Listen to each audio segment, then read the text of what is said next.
बताने की बात यह है कि ये हमला हुआ कैसे, ये चूक हुई कैसे? बीच में टेबल है, बात करते करते वो सबके बीच में जाके मिलती हैं, तो उस अवसर का उसने फायदा उठाने की कोशिश की है। तो लेकिन बहादुर बहन है हमारी, दृढ़ता के साथ काम करेंगे, दिल्ली की सेवा करेंगे।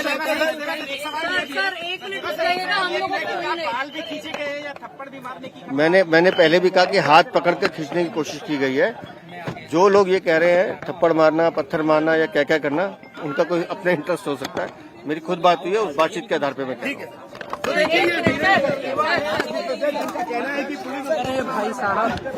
दादा एक मिनट मैम, हम दोनों कर लेते हैं ना साथ में, प्लीज शाम को आ जाएगी। कोई नहीं हाथ खींचने की कोशिश हुई है। अभी अभी वो सीएम रेखा गुप्ता से मुलाकात करके बाहर आ रहे हैं।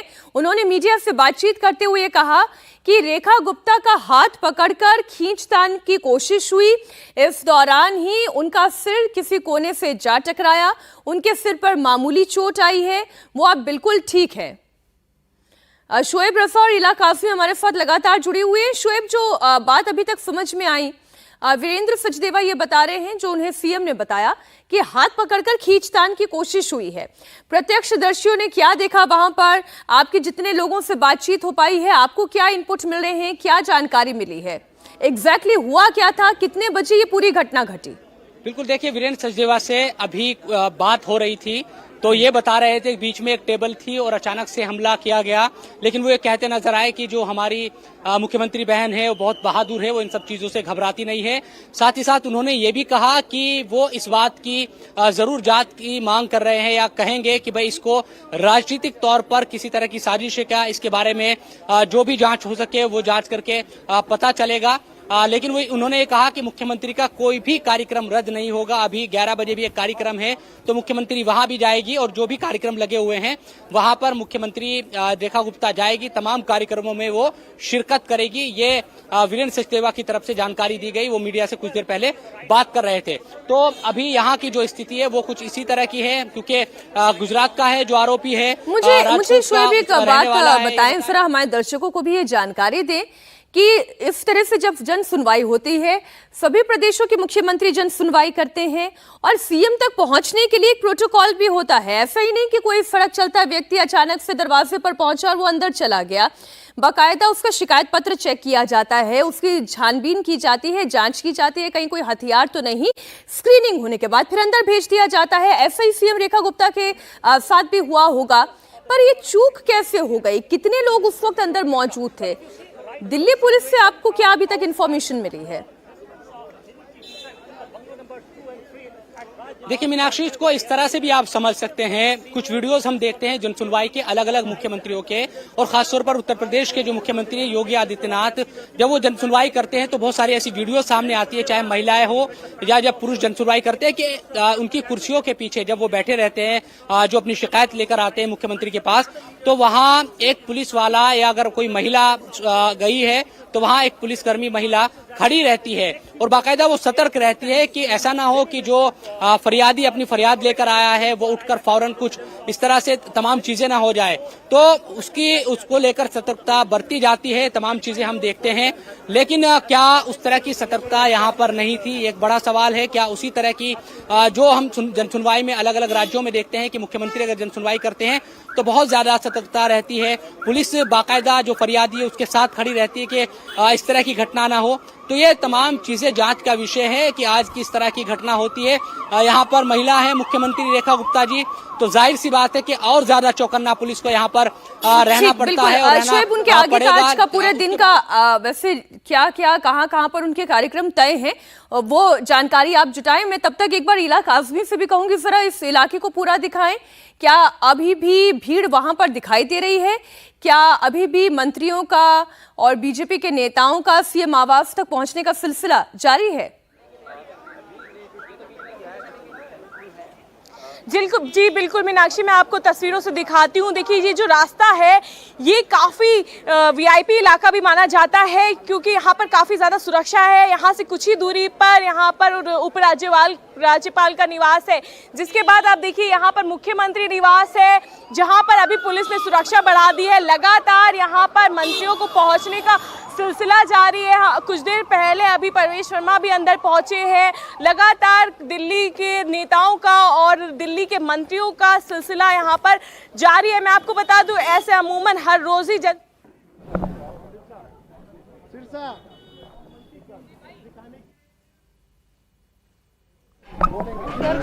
आपको क्या जानकारी मिली है सर अभी तक? बिल्कुल, मुख्यमंत्री ठीक है, अभी मिलने के बाद आके आपको जानकारी देंगे।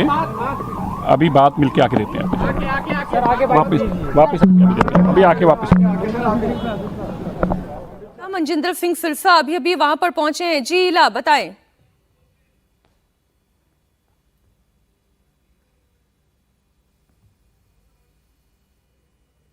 फिर भी कुछ लोग यहाँ पर मौजूद हैं, उनसे जरूर हम बातचीत करने की कोशिश करेंगे कि क्या उन्होंने यहाँ पर कुछ देखा या वो इस सब के बारे में क्या कुछ कहेंगे। सर, ये जो कुछ हुआ है हमला सीएम पर, क्या आप यहाँ पर मौजूद थे? क्या आपने कुछ देखा?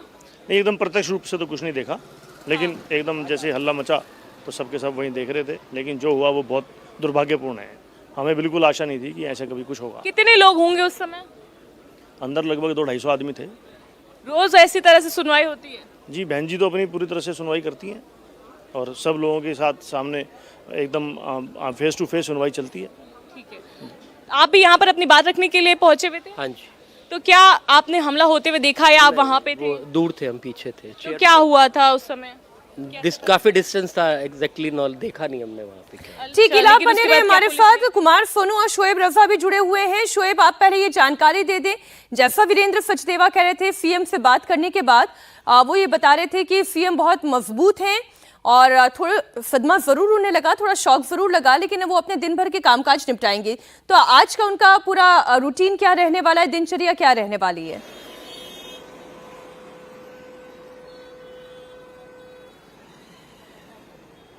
को ये भी वीरेंद्र सचदेवा ने बताया कि 11 बजे कार्यक्रम है और कई मीटिंग भी है, जो सरकारी मीटिंग होती है अधिकारियों के साथ, वो मीटिंग भी है। तो वो तमाम जो भी कार्यक्रम है, ऐसा नहीं है कि सुबह के वक्त अगर उन पर अटैक हुआ, इस तरह से उनके साथ बदसलूकी की गई तो वो किसी तरह से घबराई हुई है, बल्कि वो बहादुर है। वीरेंद्र सचदेवा ये कहते नजर आए। और 11 बजे का जो कार्यक्रम है वो भी उसमें भी शिरकत वो करेंगे। इसके अलावा जो अधिकारियों के साथ या दूसरी जो सरकारी जो भी मीटिंग है, उन तमाम चीजों में वो शिरकत करने वाली है। किसी भी तरह का कोई कार्यक्रम रद्द नहीं किया गया, नहीं कोई शोएब, और हम उम्मीद ये करते हैं कि सीएम जो है वो एक बार अगर लोगों से बात भी करें, एक बार मीडिया से मुखातिब भी हो, तो ये थोड़ी सी तसल्ली और मिल जाएगी कि वो एकदम बिल्कुल ठीक है। कुमार सोनू इस वक्त हमारे साथ जुड़ गए हैं, सिविल लाइन थाने से लाइव हमारे साथ मौजूद है, जहां पर सीएम के साथ मारपीट करने वाले आरोपी राजेश को रखा गया है।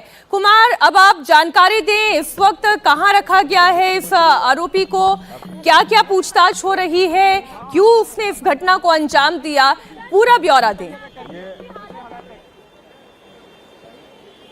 देखिए मीनाक्षी, राजेश भाई खिमजी है, ये गुजरात राजकोट का रहने वाला है और इस वक्त हम सिविल लाइन थाने के बाहर मौजूद हैं। आप देखें कि आमतौर पर थाने के गेट जो हैं वो खुले होते हैं, लेकिन तमाम आला अधिकारी अंदर हैं, आरोपी से लगातार पूछताछ कर रहे हैं, खुद दिल्ली पुलिस के जो सीनियर ऑफिशियल्स हैं। तो ऐसे में गेट को दोनों थाने के दोनों गेटों को बंद कर दिया गया है, बड़ी कड़ी सुरक्षा कर दी गई है ताकि कोई भी शख्स अंदर ना आ पाए।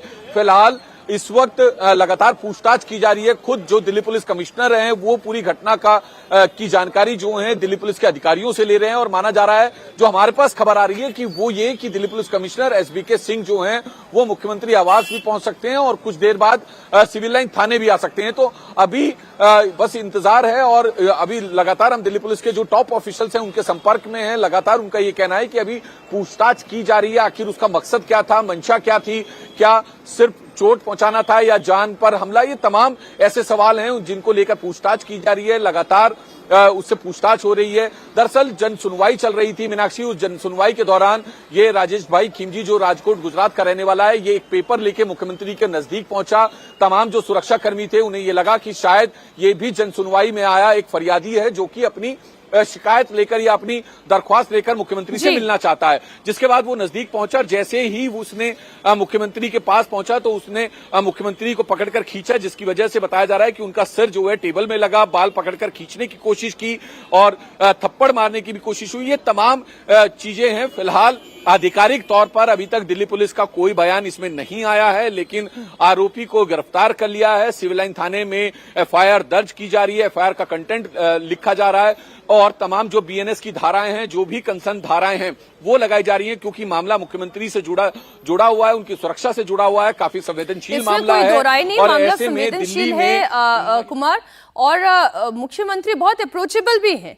कई मुख्यमंत्री होते हैं वो अचानक से जनता के बीच में नहीं जाते हैं, लेकिन सीएम रेखा गुप्ता को हमने देखा, उनकी कार्यप्रणाली को देखा, जब से वो मुख्यमंत्री बनी है तब से लोगों के बीच में जाना, भीड़ में जाना। अभी हमने कल ही एक तस्वीर देखी थी जहां पर यमुना बाजार क्षेत्र में पानी भर आया है, वहां पर भी वो लोगों के बीच में अचानक से चली गई।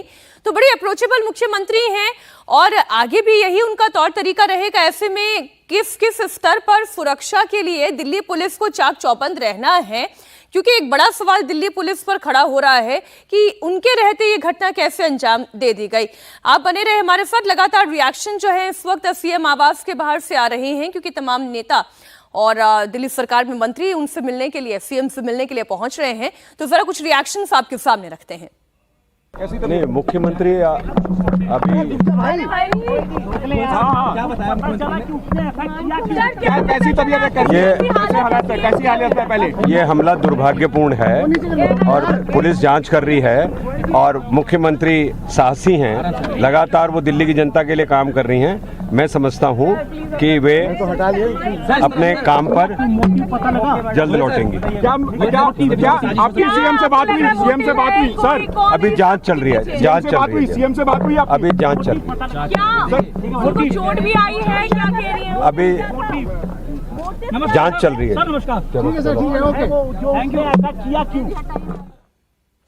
तो आपने सुना, ये दुर्भाग्यपूर्ण है लेकिन जांच चल रही है। एक बार फिर से आपको बता दें, दिल्ली की मुख्यमंत्री रेखा गुप्ता पर हमला किया गया। जन सुनवाई के दौरान ये हमला हुआ। उस वक्त वो शिकायतें लोगों की सुन रही थी। ऐसे ही एक व्यक्ति और खड़ा हुआ, उसने अपना शिकायत पत्र पकड़ाने के बहाने खींचतान करनी शुरू की। जैसा कि सीएम रेखा गुप्ता ने कहा है बीजेपी प्रदेश अध्यक्ष वीरेंद्र सचदेवा से, वो बयान हम आपके सामने रख रहे हैं। तो सीएम रेखा गुप्ता ने बकौल वीरेंद्र सचदेवा ये बताया कि खींचतान शुरू हुई। इस खींचतान के दौरान उनका सिर एक टेबल से जा टकराया, क्योंकि कोना था इसलिए उनके सिर पर चोट आई है। वो ठीक है, सुरक्षित हैं और कोई चिंता की बात नहीं है। हाँ, एक सदमा और एक शॉक जरूर उन्हें लगा है। अब इस आरोपी के बारे में आपको बता दें, खींचतान करने वाला, सीएम रेखा गुप्ता के साथ बदतमीजी करने वाला, मारपीट करने वाला ये शख्स, इसका नाम राजेश भाई खिमजी है। ये गुजरात के राजकोट का रहने वाला है। इसकी उम्र 41 साल है। फिलहाल इसे पुलिस ने अपनी हिरासत में रखा है। सिविल लाइंस थाने में इससे पूछताछ की जा रही है। दिल्ली पुलिस के आला अधिकारी भी इस वक्त सिविल लाइंस थाने में ही मौजूद हैं।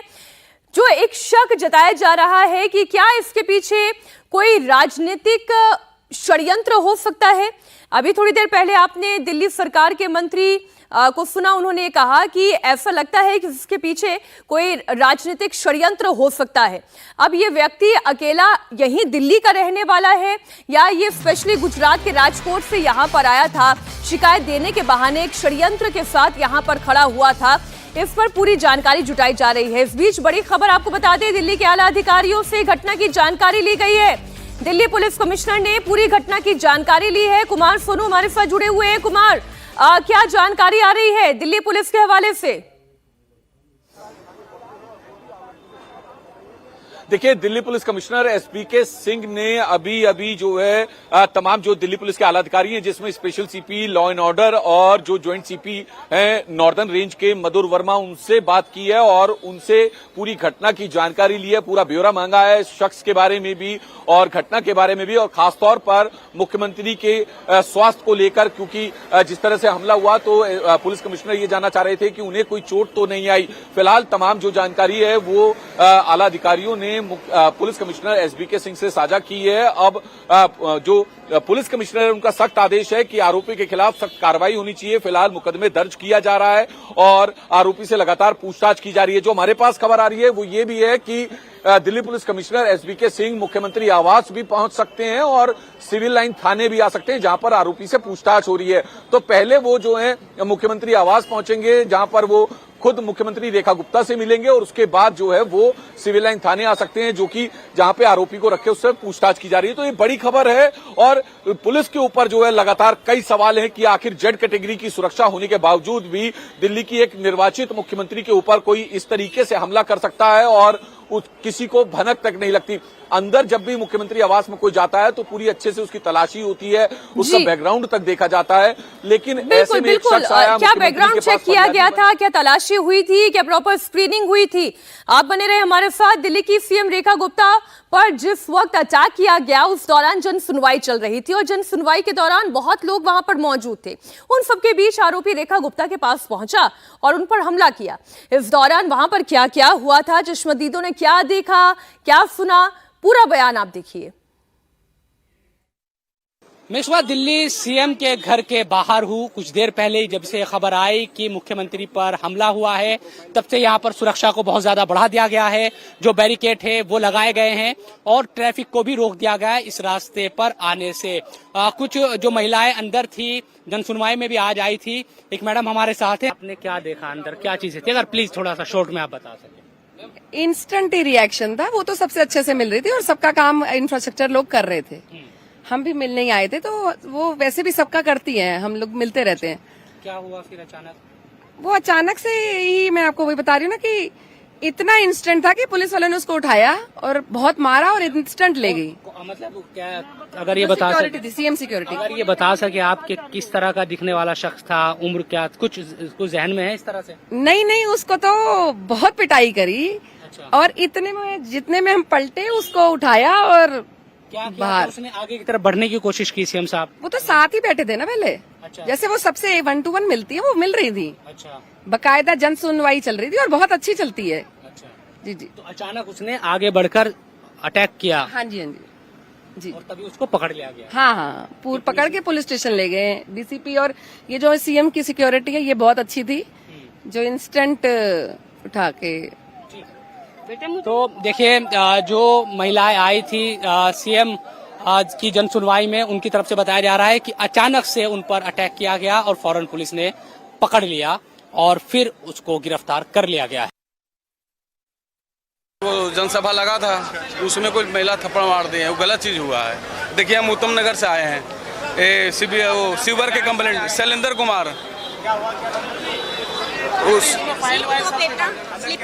अंदर कोई महिला गई थी, वो कंप्लेंट करने, तो उनको थप्पड़ कोई मार दिया, कोई लेडीज।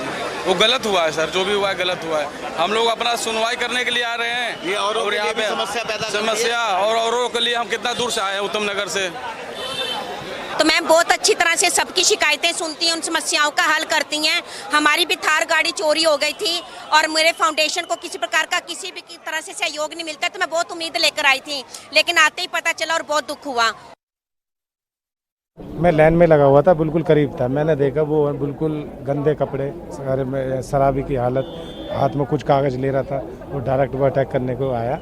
अब इतनी सिक्योरिटी होने के बाद भी सीएम पे कोई हादसा कर रहा है, ये बहुत चिंताजनक बात है। साथ में नहीं थी तो मेरे को सुनाई नहीं दिया, लेकिन हम वहीं थे कि क्या सुना, क्या देखा?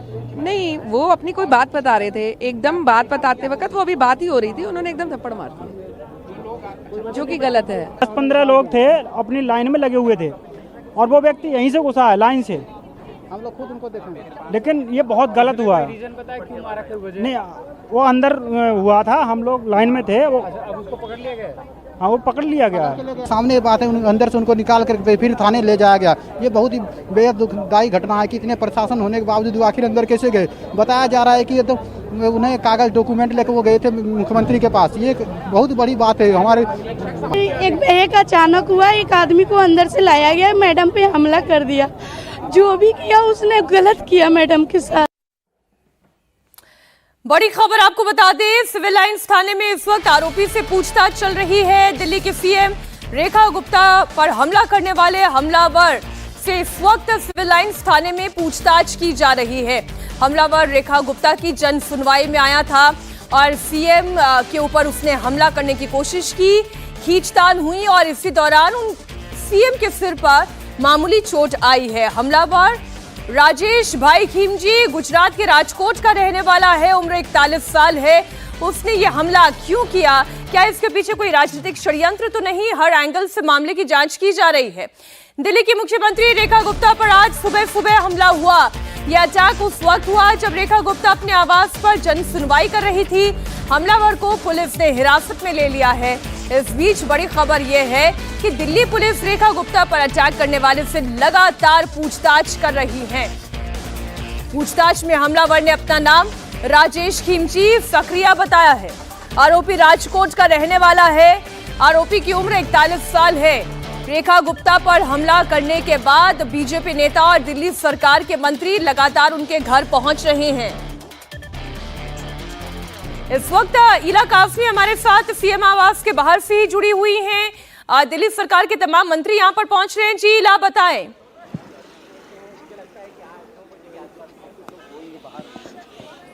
देखिए, आप तस्वीरों में सामने देख पा रहे हैं कि मुख्यमंत्री आवास की सुरक्षा बढ़ा दी गई है। तमाम जो मंत्री हैं वो यहाँ पर पहुँच रहे हैं, तमाम बीजेपी के जो नेता हैं वो यहाँ पर पहुँच रहे हैं और मुख्यमंत्री का हालचाल ले रहे हैं। और उनका ये कहना है कि अभी भी वो मजबूती के साथ डटी हुई हैं, अभी भी वो मजबूत रात दिन जनता के बीच में है। बहुत ही कायराना हमला है, शर्मनाक हमला है। और जो भी लोग ये सोचते हैं कि किसी महिला के ऊपर हिंसा करके, हमला करके दिल्ली के काम को रोक देंगे, दिल्ली के विकास को रोक देंगे, ऐसे अपराधियों को दिल्ली माफ नहीं करेगी, कानून भी माफ नहीं करेगा। ये शर्मनाक है, आपराधिक हमला है और बहुत ही खराब नीयत के साथ ये हमला किया गया है।